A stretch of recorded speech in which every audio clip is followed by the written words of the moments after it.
So one of the things that was helping me to find my way out of the depression was trying to just be a better writer. And I remember the day my therapist said, after I read a piece to her, she just said, "Would you think about sharing this? I know it's personal, but would you think about it?" And I said, "Who would want to read this?" Mhm. Why would anybody want to read this horror story? And she looked me in the eye and she said, "Stacey, there are millions." And that was the day I kind of knew that this book had the possibility of having a purpose beyond helping me. Welcome to Settling is Bullshit, a sweary podcast about claiming your joy. If you are craving healthier boundaries, a greater sense of purpose, or an increased capacity to feel at ease in your own skin, then you are in the right place, my friend. I'm your host, Kate Blauk, joy activist and life coach to smart and sensitive humans. I'm here to offer you practical tools and playful encouragement to step forward and be your most awesome self. My hope is that each episode will leave you feeling a bit more empowered to make brave choices and claim your joy. Hello, my dear. We have got another episode about trauma today. Yay! But no, seriously, it's so good. I'm having a conversation with Dr. Stacey Hettes, one of my former colleagues at Wofford College in Spartanburg, South Carolina. Stacey teaches neuroscience and biology and has just written a memoir about her experience of going through the therapeutic process as a survivor of childhood sexual abuse. And man, y'all, I don't normally reach for this kind of book, but it is so good. It's such a good book. I highly recommend it. It's called Dispatches from the Couch. A neuroscientist and her therapist conspire to reboot her brain. And what I love about the book and about this conversation that you're about to listen to with Stacey and I is the way it normalizes the inner critic and the shitty things that can happen in our head when we have traumatic experiences early in life. And Stacey's talking to us as a survivor, as an author who used writing to get to the other side. And you'll hear us talk about how valuable and helpful it is to just understand that our trauma responses are biological mechanisms that are happening and they're beyond our control. That it doesn't matter if you have a PhD in neuroscience like Stacey does. Like, knowing the things doesn't protect us from the trauma responses that can occur. So the book is beautiful. This conversation is beautiful. Stacey also shares a lot about how helpful it was to her to have both therapy and a coach to then help her turn this book into a reality. And so she's going to talk to us a little bit about the neuroscience of trauma, because, I had a neuroscientist in the room. You knew I was going to ask. But really, this is about the ways in which writing and therapy and doing the work can heal the shit that we think might never heal, right? That it does get better. We might not get perfect. We might not get all the way to the other side, but there's so much power in sharing our stories and sharing our experiences. And I really hope that if you have experience of trauma in your life, that you can get some comfort and validation and normalization out of this conversation. And again, I cannot recommend the book highly enough. It's absolutely beautifully written and provides this kind of magical, to me, insight into what it is like to walk into therapy with something really big and heavy that you need to work through, and just what that looks like. So if you're curious about the neuroscience of trauma, if you're curious about therapy, if you're curious about coaching, if you just want to hear somebody talk about what it's like to have gone through really tough stuff and then done the work of healing, then this episode is for you. And before we get into it, I also just want to put in a plug that if you are curious about coaching and if you are curious about what it would be like to work with me specifically, because I am a life coach, I'm a fulfillment coach, you can visit my website at www.joywalking.life and book a free chemistry call. We can hop on the call for 30 minutes and talk about what's going on in your life and whether we'd be a good fit. I'd also be super duper grateful if you listen to this episode and like it, if you could share it and leave a review wherever you're listening to podcasts. So thanks, friends, and I hope you enjoy.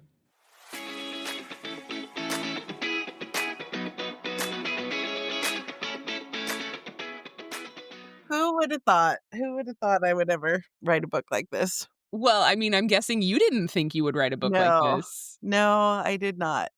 I never aspired to have a lot of writing in my career. So when you were writing this book that you have written and Yes. published, Yeah. how did it start? That's a great question, and it started out of desperation. I Yeah. was absolutely flailing. I had started with a therapist in 2019, Mhm. and so we were doing, rolling along and really had established ourselves by the pandemic. Yeah. And so even though we did have to switch to virtual for a while, it didn't feel necessary to the book. Yeah. But what really happened was the book started in 2021. Okay. I was on sabbatical and losing my entire structure of, Mm, 18 years of academia. And you know what that means. yeah. Just, 10-hour days were normal. And even in the summer, for the past few summers, I had been associate provost. So I had really Right. gone to a at least 11-month contract. And so hit my sabbatical in spring of 21 and fell apart. Yeah. Um, and I was not doing well enough really to make it from one weekly therapy session to the next. My therapist, who I'm going to call Piper for Yeah. our conversation because that's how she's known in the book, but it still is weird, to call Yeah. her that. So she hinted several times, Stacey, we could meet more than once a week. Mhm. And I just refused. Like Yeah. that was part of my shame and self loathing. I didn't think I deserved it. I Mm. didn't deserve more than once a week. I was lucky to have that. And so the one day I was sitting at my desk trying to work on my actual sabbatical project, and I just thought, I really need to see her. I can't see her for 3 more days. Why don't you write as if you're talking to her? Yeah. And that was the moment that changed everything.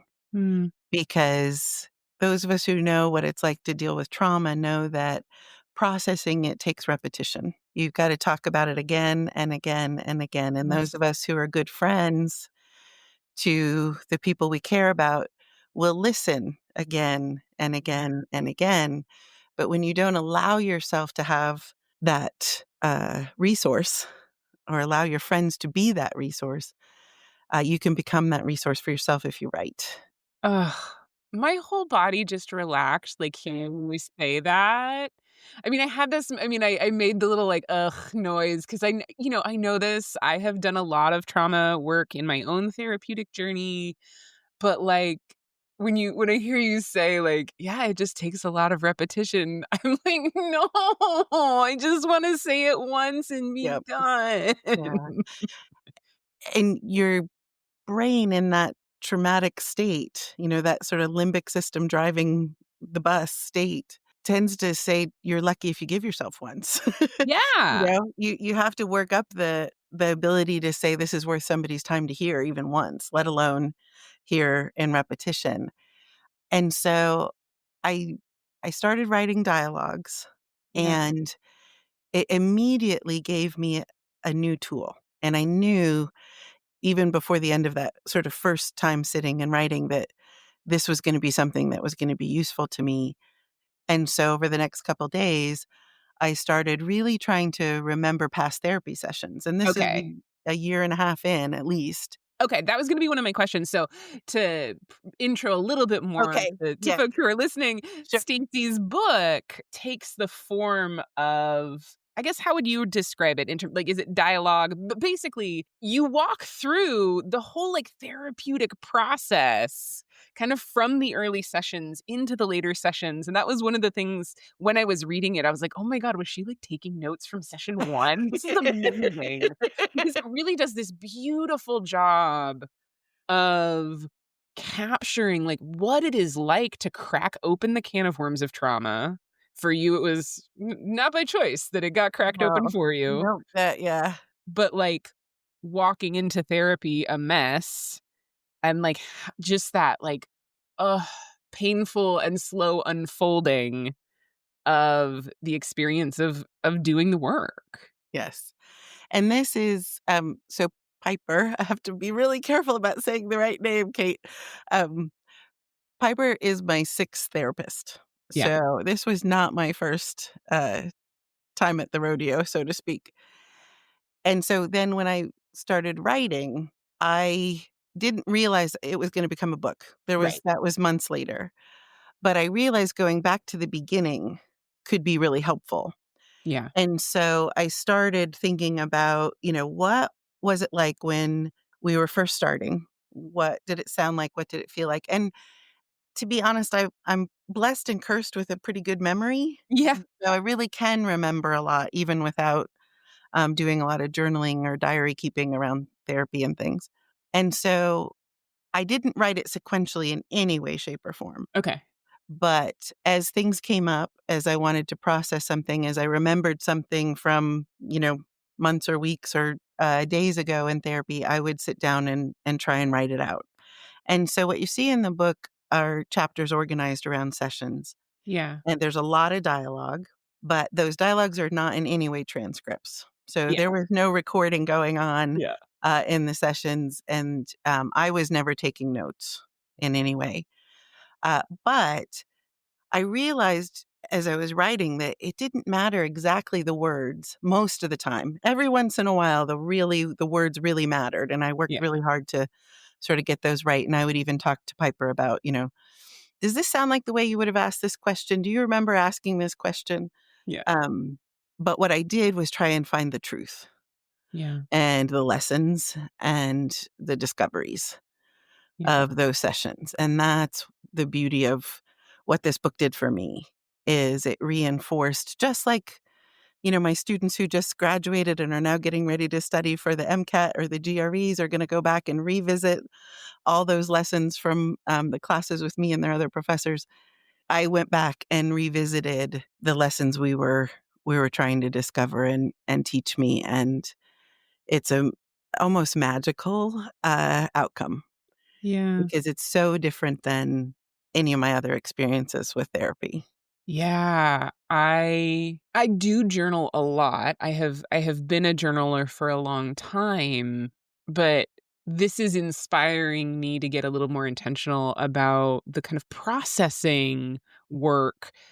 So I'm a life coach. One of the ways that I show up with my clients is I take notes that I offer to my clients. Oh, wow. Oh, Because that's I am yeah. And it's really interesting because in the in the coaching community, there's like a lot of feelings about whether we should be doing that. But if I'm going to write something down, why wouldn't I share it with my right. clients? Yeah. And because of all of my years of grad school and as a like neurodivergent coping mechanism, I am Mhm. very good at taking notes and staying present. Good. And like when we're in the moment, in the session, like we say things that are just amazing. Mhm. And it's like it's really helpful to capture that, but that's not my experience of therapy. Um, but I'm about to go into another round of kind of doing some trauma work Mhm. and really thinking about like the stuff that happens after the session Yes. and not just like leaving it behind the, virtual door or literal door. And I've been reading a lot lately about the actual kind of scientific studies, many myriad, Mhm. that have been done about expressive writing Mhm. and kind of the psychological and physiological benefits Mhm. of that. And so this is just like really timely for me and juicy. And I'm curious, did you know about that kind of body of research going into this? No, I didn't really know anything about it. I knew journaling. You Yeah. know, journaling has been a part of, the human condition for as long as we could, make marks in clay tablets, right? And some of that I think was very personal. The archaeologists and anthropologists can tell us about that. But what I found with journaling was it was a way for me to get emotions out. And I think that's important. And I also think that's why it would not be good for me to be trying to take notes, in a therapy Yeah. session.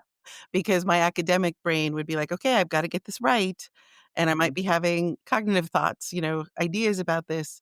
I don't wanna get sidetracked Right. because, one of the things we all know that can be hard is tapping into the emotions in the safe space while we have those 50 minutes and really focusing on them.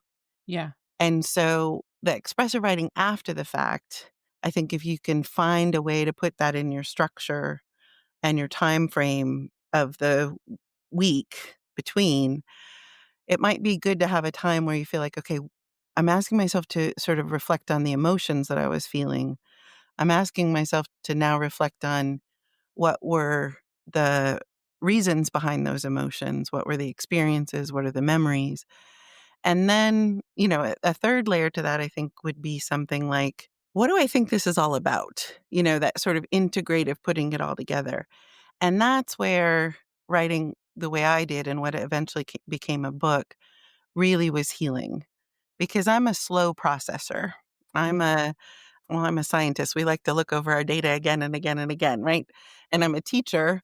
I'm really invested in, having this I'll go through something with the students until they get it, come to my office, have study sessions, whatever we need. Yeah.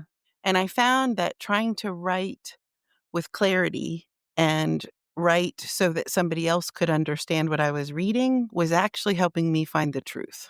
Yeah. And that was the probably 2 to 3 years in gift that writing gave me, because once I probably had 100,000 words before I knew it. This all just Yeah. sort of came pouring out. I had this outlet that I could give myself that didn't bother anybody else Hmm. because I was so in that, PTS state of, I don't want anybody to know, I'm ashamed, I'm Yeah. dealing with this depression, I don't deserve.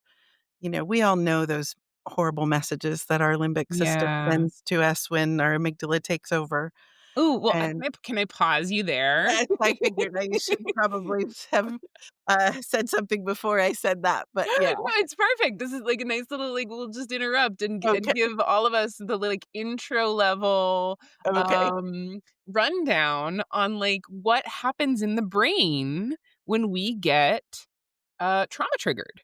So, I will first say this is not my area of research expertise, Right. but I did get a PhD in neuroscience, I do teach neurobiology, and so I've spent a little more time in these waters than most people. And so if we think about our brain kind of in 3 parts, Mhm.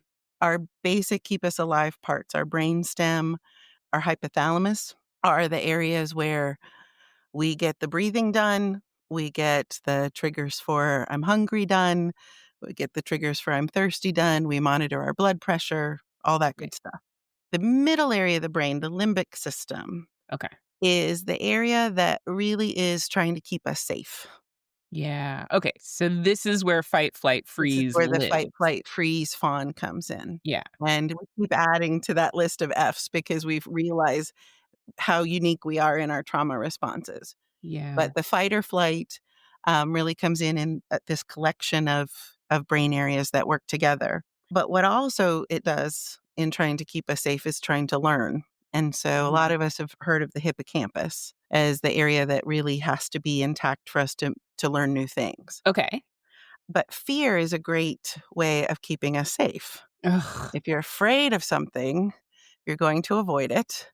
Yeah. And if you come into a dangerous situation and realize you're in a dangerous situation and you learn to be afraid, Mm, then you're even that much more likely to survive because that's what the whole ball game is, right? Survive to reproduce. yeah. What we're here for, at least according to Darwin and the evolutionary role that our genes play in us. Yeah. And, like, So I don't know, okay, so if I'm off track with this, let me know, but what I you're feel like I just heard in that is that one of the sort of initial learnings that happens in our brain is fear, yes. and it therefore probably gets stuck there pretty easily Oh yeah. Yep. because, like, that's what it's like. It's like, "Oh, what do I need to be afraid of? Let me burn that into your little brain pretty You pretty got it. deeply." And it's actually your very little brain because your amygdala is typically online and fully functioning and goes under a period of rapid growth around age 4 to 5. Oh, geez. So think about what it's like to be a 4 to 5-year-old and how little you know about the world. And yet your brain has learned to be able to acknowledge when it's afraid of Yeah. something. And you don't have those rational parts of your brain, that upper part of your brain that's the picture that we all see whenever we see a picture of a brain, your Uh-huh. cerebral cortex fully functioning until well into your 20s. Yeah. So different parts, of course, are going to be developing at different times. So we put that amygdala between our rational thinking brain, which isn't even there for Yeah. the early part of our life, between the hypothalamus, where we're sort of controlling everything, keeping all of our functions going, controlling our hormones as Mhm. well. And you basically have a system that's set up to respond to dangerous things in a way that's going to hopefully help you avoid those dangerous things, Right. unless you can't, Yeah. because you are a child in a world where you are not in control of anything. Yeah. And that's where childhood trauma becomes a thing that is, oh, it's just so unfair, Yeah. right? It's just so unfair. And, it's also unfair to our parents because they're, I hope as many like mine were, trying their damnedest to keep us safe and Yeah. let us have a happy childhood and let us think they've got everything under control. And they're afraid too because they know they don't. And then when they find out they didn't, that's a really tough thing too. Yeah. Um, but back to the amygdala, the thing that it has going for it in terms of doing its job is it has those direct connections in both directions. Okay. Directly can connect to the hypothalamus and directly can connect to the upper cerebral areas. But the thing that happens to the amygdala in trauma is it grows bigger.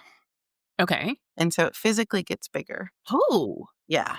I didn't know So that. people who are diagnosed with PTS will, on average, and everybody's different, so we can't say it's for everybody, but on average, will have a larger amygdala than the average sort of normative size. Interesting. Yeah.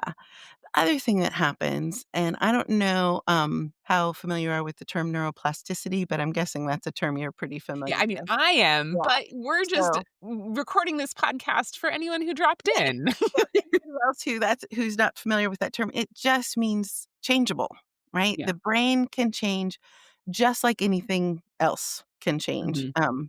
on the body. We know that our body can swell in Right. response to an injury. Our bodies are changing constantly all the time. Our muscles can get bigger with training, but our brain can change as well. And it can change on the order of anatomy, the size of the structure itself, but it's also changing on a very micro scale at the level of the connections. Right. So a term we use is synapse, is where the two neurons that are connecting in a circuit come together. And the way that they strengthen is to get closer together, Okay. or you can get them farther apart. Just like if I want to talk to you, I'm going to get in and get closer to you, and I might even whisper in your ear so you can hear me. Right. You're going to hear me better than if I stand back. Well, synapses do the same thing. And acute stress, times of traumatic stress, can strengthen those synapses. The, like, stress response in your brain gets closer together and louder. Exactly. Louder is a great way to say it and that happens almost instantaneously because these little synapses are only micrometers apart to begin with. Right. So when I think about my experience, which if people read the book, they'll find out I had an experience at work that was tense and traumatic.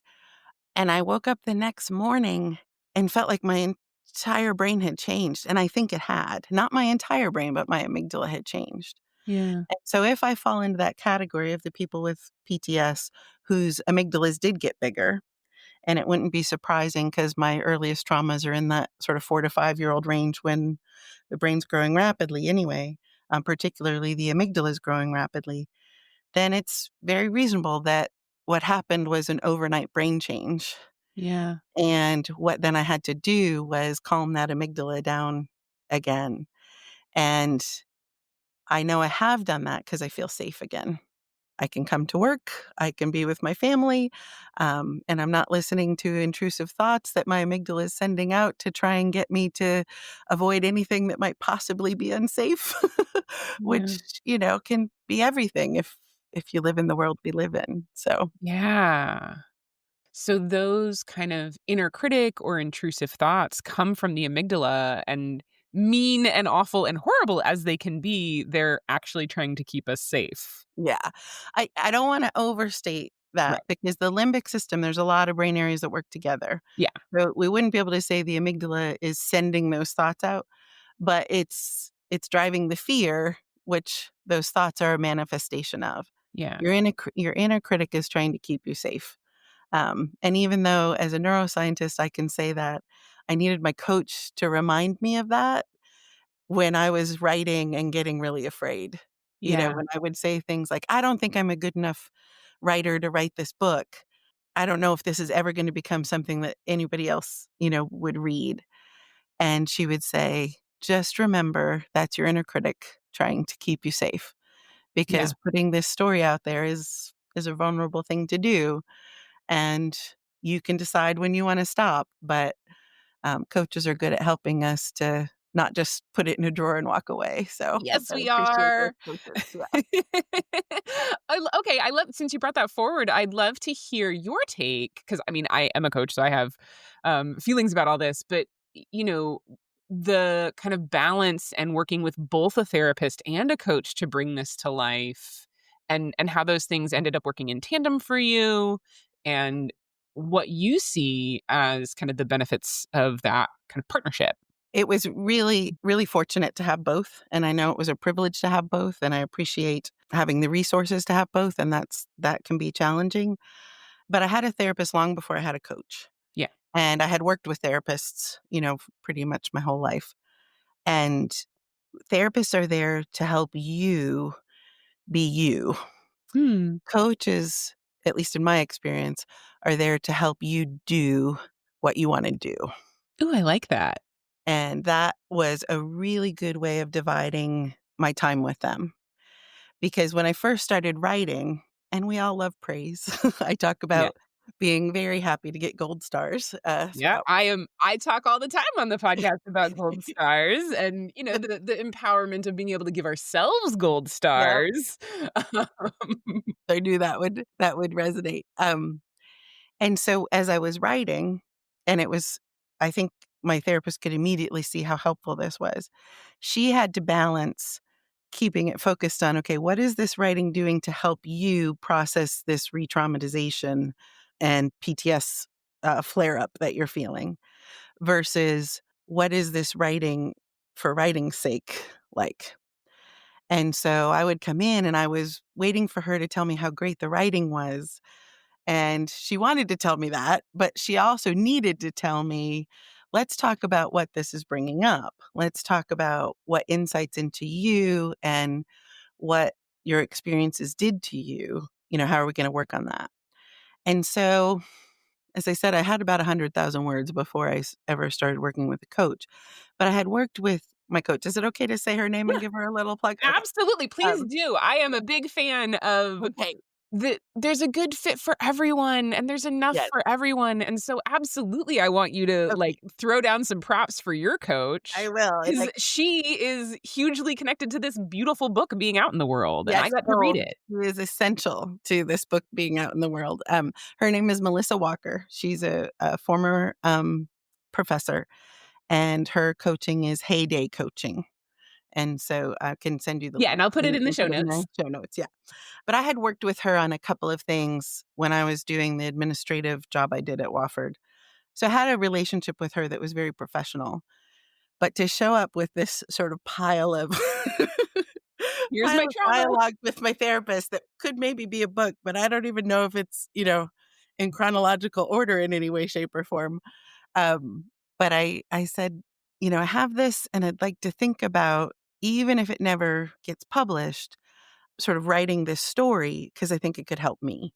Yeah. And that was also a safety mechanism of sort of going into this going, "I can stop anytime I want. I don't have to keep doing this," because it can become something that becomes a job or a mandate, or you feel Right. Like, now you're supposed to because you started something, you gotta finish it. But at least at first, I needed the safety of just saying, "I'm gonna, see where this goes," and she was terrific. She met me right where I was, which is also what I think coaches get to do, and sometimes therapists have to do the job of pushing us to where they, know we Yeah. need to get. Yeah, I so my just to interject, like, my own experience with kind of therapy and coaching, was just that was very similar to what you're describing, is that I was really struggling with relationship stuff Mm, specifically, and my therapist was doing a wonderful job of helping me, like, work through my trauma and get to a place of, like, a therapist's job is to get me to a place of being okay whether or not I mhm. have a partner, right? Yeah, And that yeah, is a therapist's job, and I really wanted someone to cheerlead me and tell me that, like, the universe is on my side and, yeah. like, it's all gonna work out. And so I sought out what ended up not quite being coaching, but spiritual counseling with one of the people I've had on the podcast, Julie Day. But I realized that I really wanted to be able to be the person that, like, handed out gold stars and cheered people on. Like, that is the role of a coach, Mhm. is to help you, take action towards what you want for yourself, but, like, I get to have much more of an opinion and be more of a cheerleading role, and I love it so much. It's a because I did think about, like, should I be a therapist? What do I really wanna do? And I've definitely found my role, and I just think it's so beautiful when you can have both experiences. Yes. I'm so glad you found that, Kate. I'm just so thrilled to see the joy. I wish everyone could see the joy on your face right now when you Oh, say, "I've found my role." And we all deserve that. yeah. We all need to know that takes hard work.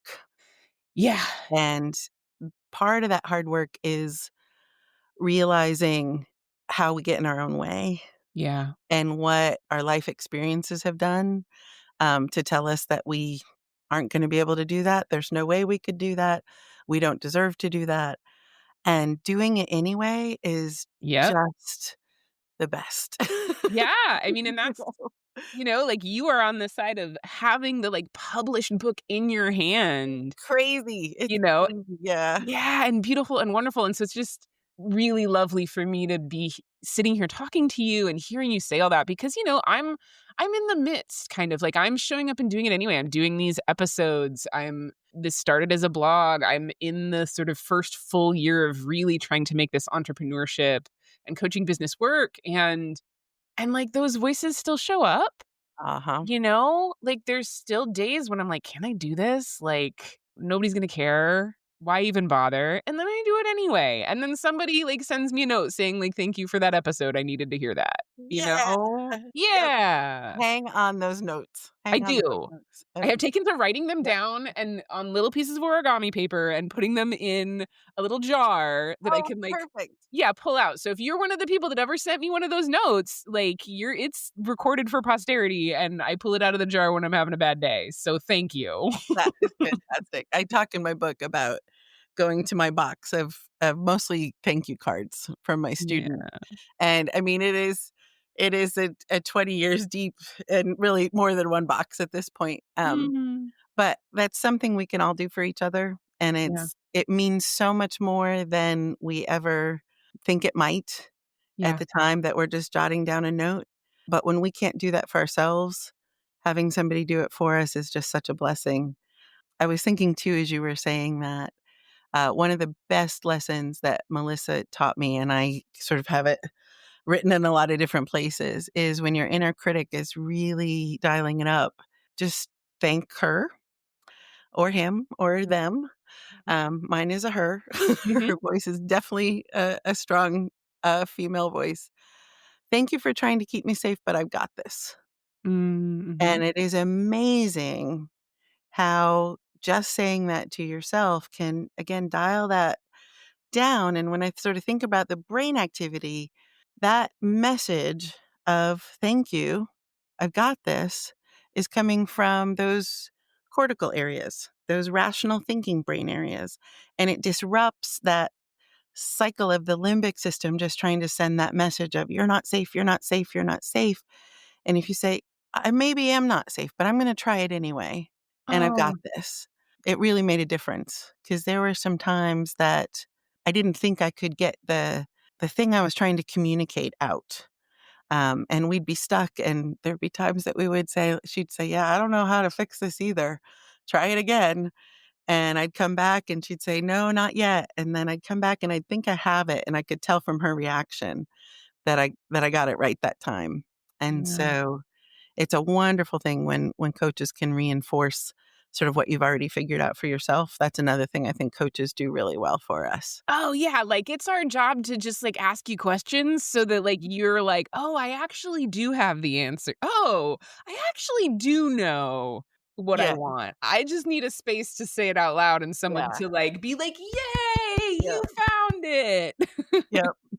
The funny thing is with my therapist, when we have that sort of same interaction, Yeah. um, when we get to that point where she gets me to admit something I haven't wanted to admit to, it feels more like, she's got that smile on her face, that "I knew you could get there" face, and I'm just like, "Oh, shut up. I knew you were waiting for me to get there," you know? So it's fun to have those different relationships too. Yeah. But I think you have that with that different level of intimacy that you get with a therapist. Like, Right. they really know the depth of the struggle, Yeah. and so they can also know when you've made your way out of that, Yeah. which is great. So, yeah, there's, I think, very different roles, Mhm. that could get confused among people who don't have experience with both.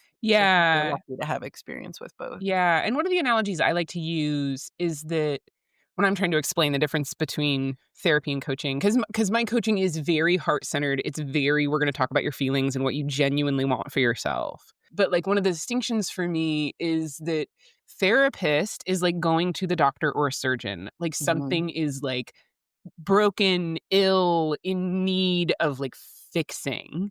And then going to a coach is more like maybe physical therapy or really a personal trainer of like, okay, like I've got like I can function, mhm, but I need help getting where I actually want to go. mhm. And like that is where I thrive and we need both, Yep.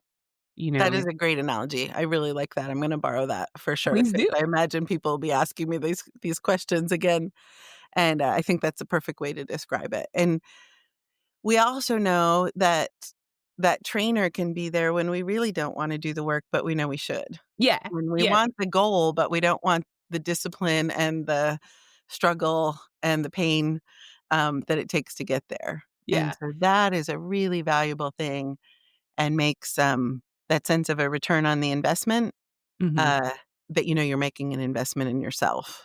Yeah. Yeah, and one of the things I've been getting better at, like, foregrounding to my clients is, like, if I'm doing my job, you are going to be uncomfortable at Yes. times. Like, that, like, the magic is outside the comfort zone. Yes. Right. To bring it back to your book, like, what was the process of, like, being like, "Okay, like, I'm actually gonna try to do something with this and let other people read it."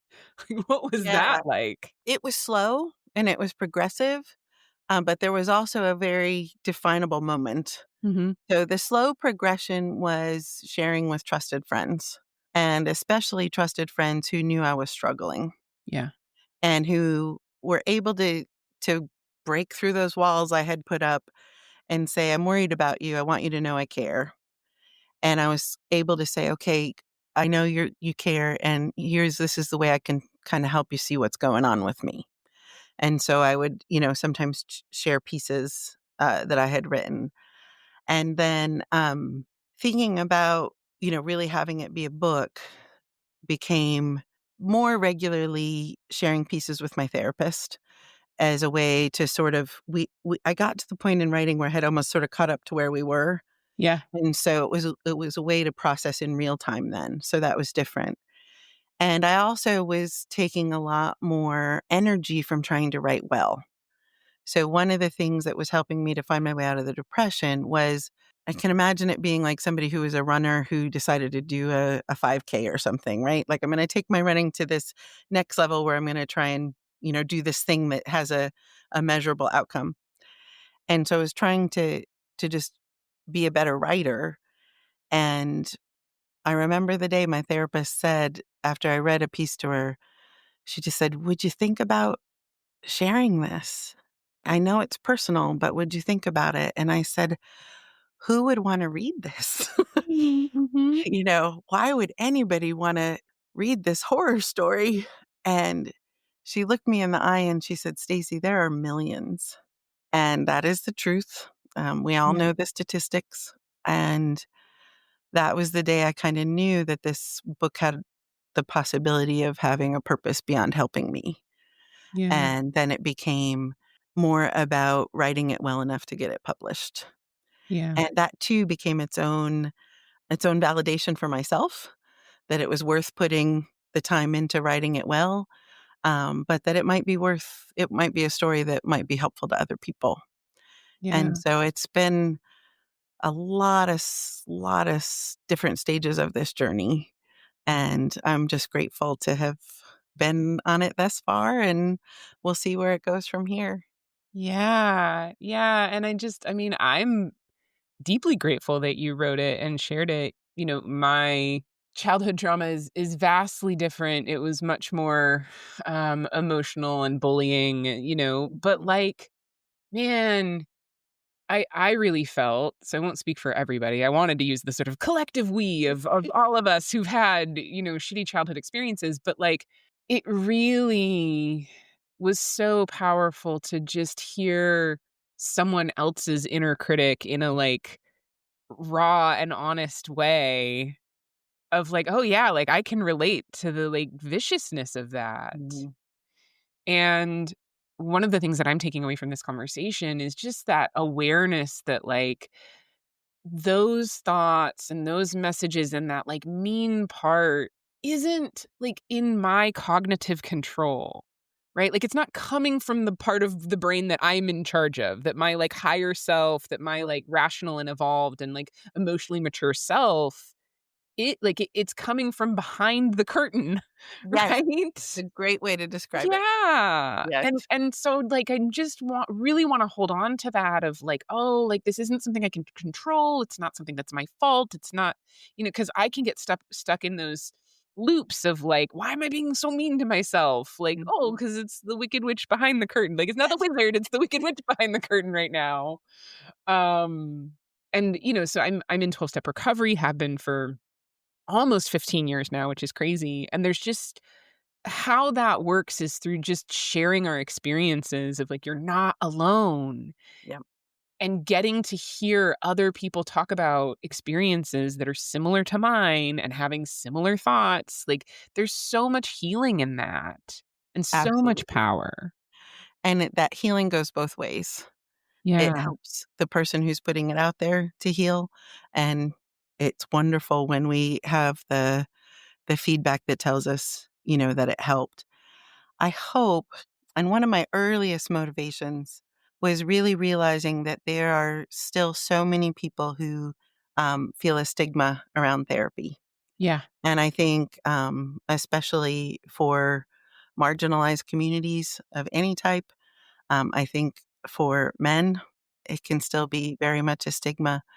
Socioeconomically, it can be just absolutely a non-starter because we Yeah. don't support mental health even as poorly as we support physical health in this country.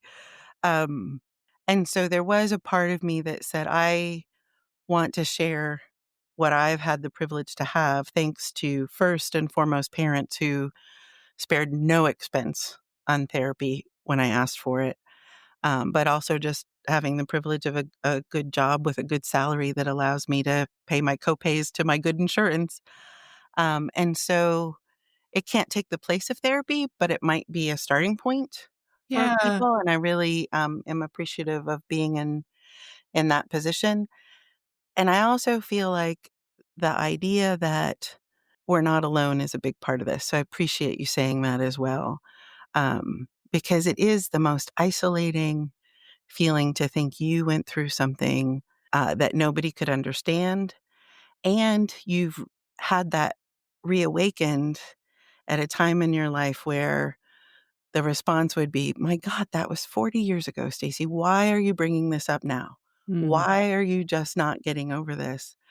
And I know the brain science. And Right. it's still, that's still those intrusive thoughts were taking over and were pervasive. And the flashbacks and the, visuals when I would close my eyes, I felt like there was somebody who had a projector on the inside of my eyelids.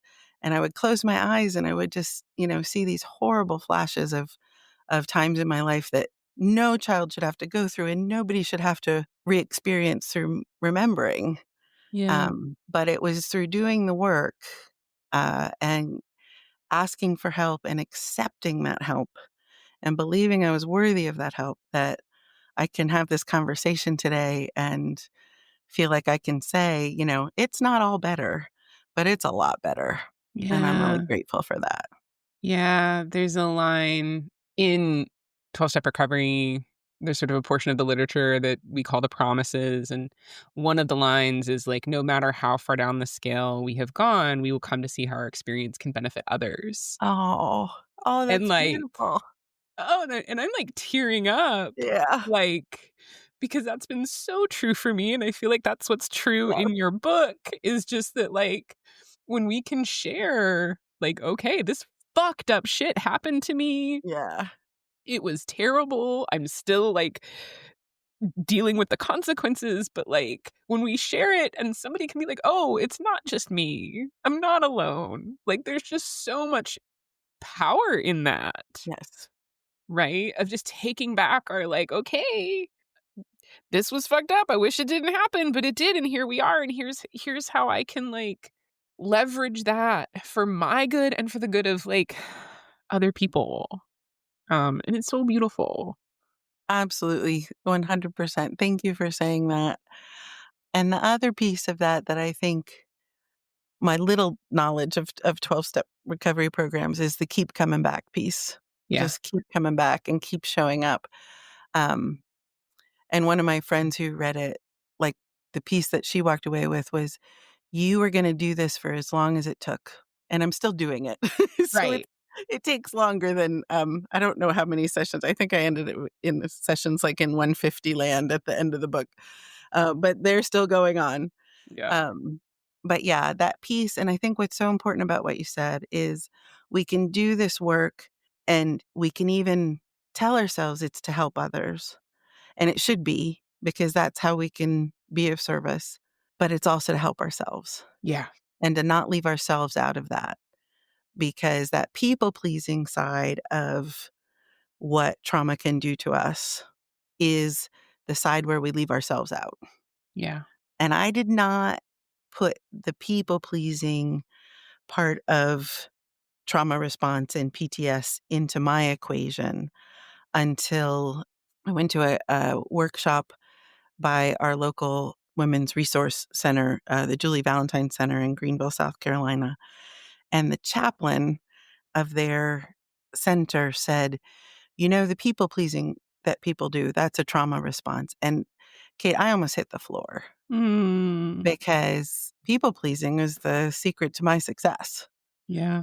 My life as a child, as a student, as a professor, I was the ultimate people pleaser. And I think that's because inherently I am a person who wants to help, who wants to be a helper. But there's a difference between a helper and a people pleaser. And that's part of the work I have to do now. That's the epilogue of the book and beyond is how to balance and be aware of when I'm doing the work I can to make contributions to my community and when I'm living in a space where I feel like the only way to be accepted or to be worthy is to give everything I've got. And that's a tough, that's probably the PhD level Yeah. of this type of work. And so that's just people sometimes ask me, like, what are you doing now? What's going on now? And those are the kinds of questions I'm asking myself and the kind of growth I'm trying to chart for myself. Yeah. Yeah, that's such a helpful distinction. When am I being of service and when am I people pleasing? Yeah. Oh, man. So one thing I've noticed that I would love to touch on a little bit, is that you've been saying PTS, as opposed to PTSD, and I'm into it. I'm super Oh, into it, okay. but I'd love to hear you, Yeah. share a little bit about that. Um, I think that still if you look at the diagnostic manuals, and I'm not a psychologist, so I don't have to look at those. So that's not my term. I've heard that said in the world, and I think the distinction helps people realize that we're not broken, Yeah. but we're having an experience. And so back to the amygdala, even if my amygdala is bigger than other people's, and even if it always was, it might be that I just have a big amygdala.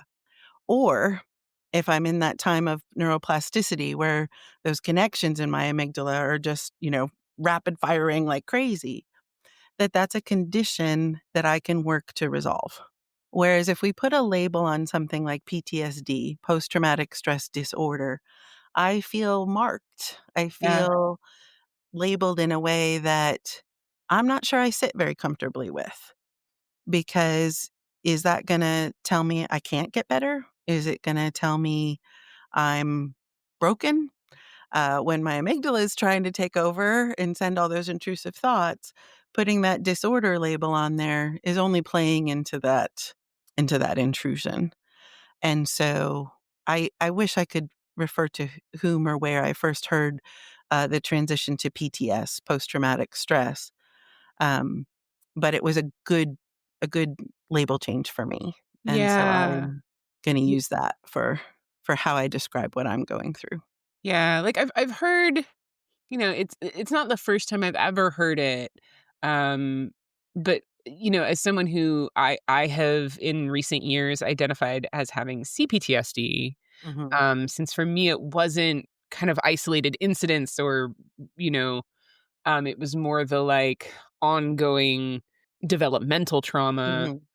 But I'm gonna try on the, like, CPTS, Yeah, like, because for me, it's about emotional flashbacks, like, so that's one of the key characteristics of complex post-traumatic stress is emotional flashbacks, and that was the insight for me that I was like, "Oh, this is true for me," because mhm. something will happen, and I will have an emotional reaction that I can cognitively know is not related to what is actually happening right now, and Yeah. I can't stop it. Mhm. And finding that language was sort of my door into then doing a bunch of reading about CPTSD and being like, "Oh, this describes what happens for me in my experience." And I do find that, having the words for things helps us then work with them. But Absolutely. but I have really felt like, "Oh, I have CPTSD, and this is just something I'm always gonna have, and I'm gonna be stuck with," and so I'm taking another one of the things I'm taking away from this conversation is an invitation to drop the D for myself and see how that shifts things for me. Yeah, I think that's a great way to think about it, is we get to decide what we do with the information given to us by professionals. Mm, And I think this can be true of the words we use as well. And I don't think it matters to anybody else whether I call it PTSD or PTS, but to me it matters. yeah, And so that's how I'm gonna think about it, especially now. I might have needed that D in yeah, the label, in the early stages of this now years-long episode to feel like a validation because I don't wanna belittle things either, right? I right, minimalize it for somebody else who says, "Look, I am in crisis. I am in a situation where this thing is impacting me in a way that I feel disordered." Then right, then claim that and utilize that to help you find your way through. Just like, if I, had an injury, right? I'm not gonna say, "Oh, it's just a sprain," when you can see the fracture on the X-ray, right? yeah. And so finding out what the truth is with physical ailments is a lot easier than finding out the truth for us when it's, something that's emotional and psychological. And so I think we just have to be willing to give each other grace and be willing to accept that some of us need it to be described one way and some of us need it to be described another, and that's okay. Yeah, absolutely, and what I really agree is not the right word. I really, feel in alignment with that more progressive, um time-wise approach to it of like, yeah, I mean, when I was first going in for CPTSD symptoms, right? Like I was like losing my shit and going to therapy and feeling like I'm broken right now. I Mhm, need help. mhm, And what has happened over time is like, things have gotten a lot better. For me, it's been a lot of EMDR has been really, really helpful for me. And there's, like, a radical shift, but then I can get kind of stuck in this, like, if I have a flare-up or an experience of, like, "Oh, I'm never gonna get better," but I don't think that's true 'cause I'm, like, 80% of the time better now, right? And so yep, I don't know, I'm gonna play with this, like, for me, like, "Oh, yeah, I have complex post-traumatic stress mhm, sometimes, yep, right? That it's not present for me in my life these days right. in a way that I want to call it a disorder." So I don't know, I'm feeling very empowered, and I do really like that idea of we get to claim our labels to a degree, but when the ones that matter to us and how we get to experience our own lives, there's a lot of power in making choices about about the terms we use. Absolutely. I love what you said and the way you described sort of how we have these ebbs and flows in experiences is kind of like remission, right? We can know that people can have cancer and they can have a cancer diagnosis and it can be terrible and challenging and the chemotherapy can feel worse than the sickness. And that can be true for therapy as well, but you can have times of remission. But we never stop describing that person as a cancer survivor. Yeah, And we never stop checking in and monitoring that condition for the rest of that person's life because now we know there's the potential for something that might come around again, might show up again, and might need more attention again. And yeah, I like when we can draw those parallels to recognize these experiences we have with our emotions and with our mental health are also based in our physiology, right? We can identify the parts of our bodies that are responsible for these experiences, even if we don't understand them as well as we understand something like our kidney or our heart or our liver, right? yeah. But we're working on it, and hopefully someday we'll get there. Yeah, yeah, and, like, the brain and the body are not separate. Nope, not even a little bit. It's Yeah, all one thing. yeah, yeah, We only have tried to live that way because 'cause we're trying to understand something so complicated. yeah, That we've had to put it in boxes and compartmentalize it, but living, requires that we integrate it all back together. So, yeah. Ah, Stacey, this has been such a lovely conversation. Kate, I'm so Um, happy we have this time together. It's just great to reconnect with you and, to have you be so interested in the neuroscience side because Absolutely. yeah, I really wanted the book to be accessible. And I wanted it to be a book that was written by a person who went through this experience, who happened to be a neuroscientist, rather than the other way around. And I really, I wanted to claim who I am. I am a neuroscientist, but that subtitle of my book, "A Neuroscientist and Her Therapist Conspired to Reboot Her Brain," I don't want it to have anybody feel like, "Oh, this is gonna be dry or too technical." And so, if you're concerned about that, I hope you'll give it a chance because it really is the story of a human being. Yeah, absolutely. I mean, I would say that you succeeded in that, and as someone who I don't know, like, science just goes in one ear and out Oh. the other. Like, I mean, we say words like parasympathetic. I mean, I finally, after I've recorded a few episodes with people talking about the nervous system, Yep, like, it's the sympathetic nervous system that's the fight or flight, yep, and it's the parasympathetic that's rest and digest. yep. But my little brain, that took a long time because it doesn't make sense because it seems like the sympathetic one should be the nice one. Yes, you would think so, but here's how you remember it. Parasympathetic, rest and digest. Parasympathetic parasol. If you are walking around with your parasol, everything's calm and nice, or maybe you even have a little parasol in your cocktail, those little drink umbrellas. Thank you for that. I, like, wish I'd gotten that in 2 years ago. But the point more is that even though I often, like, struggle I get lost in the terminology Mhm. of the science, it's so helpful for me to, like, understand that this is like a biological reaction, right? Yes. That it's, like, stuff that is not in my cognitive control. Like, I really need the reminder that, like, the stuff that's going on in my brain is not me running the show all the time. Mhm. Like, my conscious awareness is hugely impacted by all of the, like, chemicals and the little synapse firings and all of the different complicated stuff that I am getting.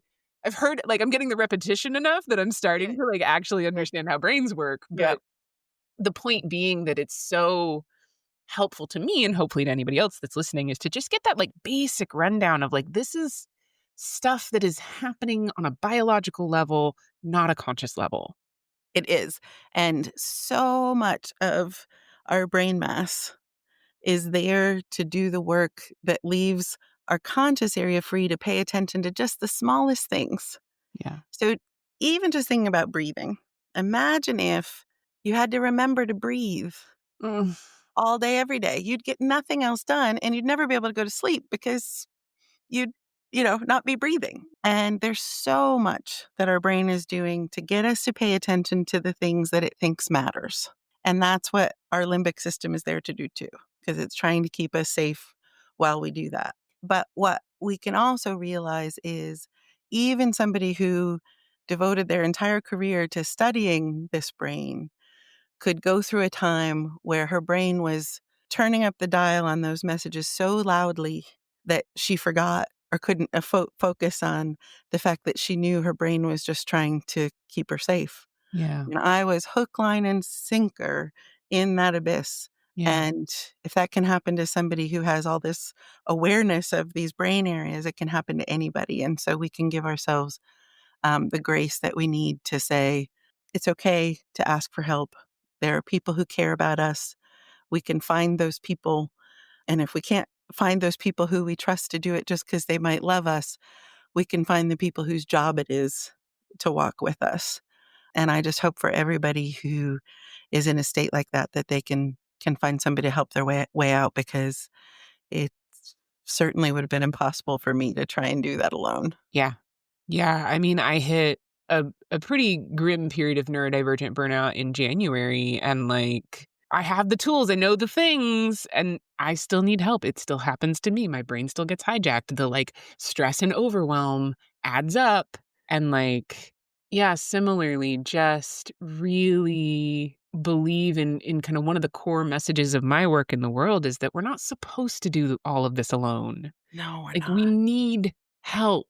We are, I'm not the biologist in this room, but, like, what I do know is that we evolved as tribal people. We were not, like, Yes. wandering around on our own trying to survive the tigers by ourselves. Like, it's Even not how a it's little bit. supposed to work. No. No. That's a whole other podcast. Yeah, yeah, yeah, yeah, yeah. That would be so much fun, that we are social primates is a whole other conversation, but 100% true. We know one of the worst punishments we can, render on someone is solitary confinement, Yeah. and our brains can try and do that to us on our own. It can try and get us to isolate when people become the thing that's unsafe, and isn't that sad? But Oh, there's a way it's out. so sad. I was just, like, holding the silence around that because I was like, "Oh my god, that's so true." Ugh. Okay. Stacey, this has been so great. To wrap it up, I love to end on my favorite question. What brings you joy? Oh, conversations like this really do. Kate, I'm just as happy as can be that we got to chat. But I have to say my dogs, my Chili and my Pepper, when people weren't safe for me, my dogs were. And they were there with me, sleeping on my feet under my desk as I wrote this. And so just show some gratitude and joy for the dogs or cats or chinchillas or whatever creatures we share our home with. Yeah. Beautiful. And Stacey, where can people find you? So I am at Stacey Hettes, Hettes, Hettes like lettuce, Mhm. .com. And You can find my book wherever you shop for books. It's everywhere. But I'll put in a plug for bookshop.org or your independent bookstore. Absolutely. And I always provide bookshop.org links in the show notes for you to purchase books when I reference them. And I will provide links for yours. Great. Sounds good. Awesome. Thank you so much for listening. If you enjoyed this episode, please help me grow the podcast by subscribing, leaving a review, and sharing it with anyone you think would benefit from hearing it too. Your support means the world to me. If you'd like to get updates about new episodes, posts, and offerings, please visit settlingisbullshit.com to subscribe to my newsletter. You can also find information there about working with me one-on-one to build your most amazing life. Until next time, remember that I believe in you and that you are fucking awesome.